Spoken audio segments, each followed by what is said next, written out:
Yes, my name is Ken Nguyen. I am the first affirmative, and my partner and I will be making the party claim that terminally ill patients should have the right to physician-assisted suicide, or in other words, euthanasia. Before I continue, I need to quickly define two things. A terminally ill patient refers to a patient who is expected to die, often the timeline is within 6 months, and the definition of euthanasia is the act of killing a patient to relieve them of their pain and suffering. The reason patients should have the right to euthanasia is because these people are suffering from life-ending illness and injury and need a humane solution to stop that suffering, as well as give relief to their friends and family. People against euthanasia will say that these patients just need more pain medication and that will make life more manageable. This may be true for less complicated medical conditions, but there are times where giving more morphine or opioids simply is not enough. Marcia Agnell, an MD at the Department of Social Medicine at Harvard Med School, says the problem is not just pain, although that can be devastating. Other symptoms, such as breathlessness and nausea, can be worse and even harder to relieve. There are no good treatments for weakness, loss of bodily functions, and helplessness. Probably the most important reasons for despair in those who are dying slowly, along with the knowledge it can only get worse. For these patients, the remainder of their life is controlled by their illness, that every action and choice they make must take their illness into account. It is at this point that the patient may feel the end of their life is better than living a bad quality of life. By allowing euthanasia, these patients can relieve themselves of such pain. As it stands, without the option of euthanasia, patients and their loved ones may take drastic measures to be rid of that pain. Some 130 people, for example, have resorted to being strapped to a death machine created by a man named Jack Kevorkian, because those people were unable to get the assistance of the doctors to help end their lives. Timothy Quill, a professor of medicine, psychiatry, and medical humanities at the University of Rochester, wrote in a book, "I wonder how many families and physicians secretly help patients over the edge into death in the face of such severe suffering. I wonder how many severely ill or dying patients secretly take their lives, dying alone in despair." You may have heard the saying that if you put your mind to it, you can achieve just about anything. This most definitely also applies to terminally ill patients.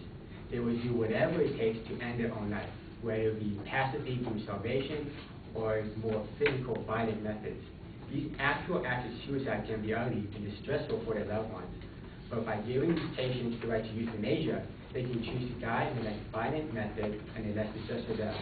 They can choose to die in a manner that they were the most dignified in and in a way that the loved ones came the most comfortable with. There are a couple of reasons why euthanasia is not currently accepted. The first is structural. As seen on the table by internationaltaskforce.org, all but 3 states currently have laws that prohibit physician-assisted suicide and euthanasia. Those other 3 states, Oregon, Washington, and Montana, allow the patient to self-administer lethal drugs or prohibit doctors from administering the drugs themselves. These laws keep doctors from performing any kind of euthanasia or assisted suicide, and any attempt to do so can result in different degrees of punishment. In Ohio, the punishment is at a career level. The law states assisting in a suicide is grounds for professional discipline of healthcare professionals. Other states are much more harsh. California's law states that every person who aids or advises or encourages another to commit suicide is guilty of felony. And in some states, it's a combination of both. In South Carolina, the law states that a person who assists in a suicide is guilty of felony, and upon conviction must be imprisoned not more than 15 years or fined, or both. The license or certification of a healthcare professional who assists in a suicide shall be revoked or suspended when the person is convicted. The second reason why euthanasia is not currently acceptable is because of people's perception on the issue. People have related euthanasia to suicide or murder. On the topic of murder, euthanasia is not anywhere near the same thing, because murder involves the killing of a patient who did not wish to die and that the killer acted with malicious intent.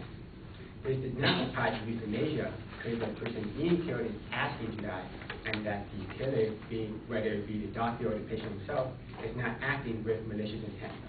The patient self-administering a lethal drug with the aid of a doctor can be considered suicide. They should not be given the same negative connotation as most regular suicide cases.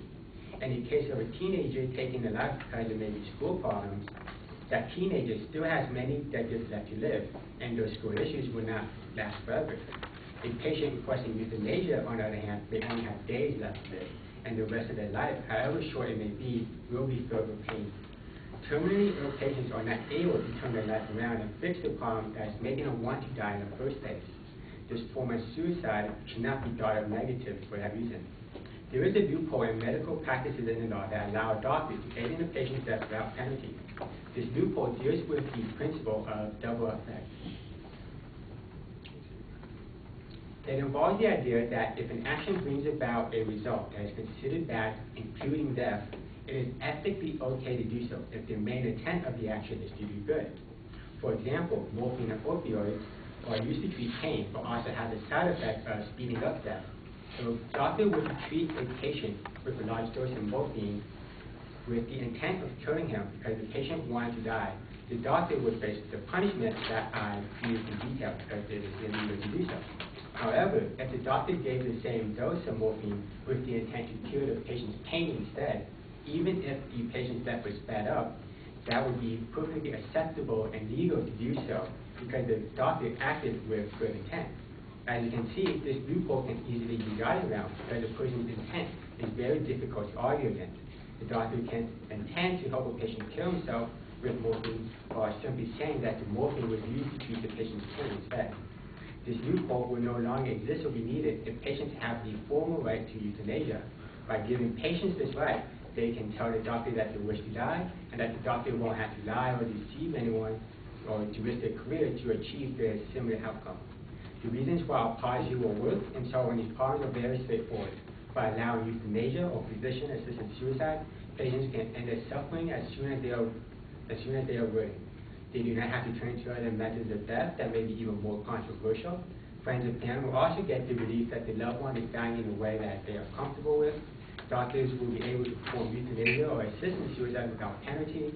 Finally, the 3 states that have allowed suicide or physician-assisted suicide, Oregon, Washington, and Montana, can act as pilot programs to show that giving patients this right can work throughout the country.